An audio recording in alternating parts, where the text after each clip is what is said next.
y automatic washing machine chemical से इसमें पानी दे रहा है। यहाँ से भी चेक किया तो यहाँ से कोई टेबल दिया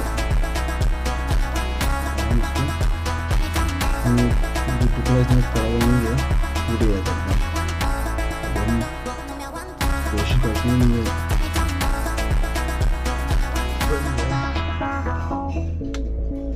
इस तरह चिपका देते हैं।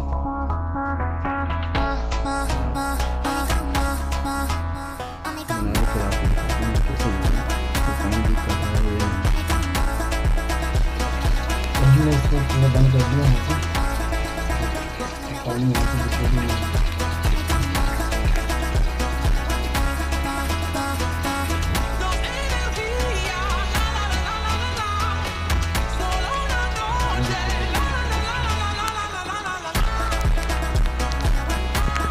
Thanks for watching.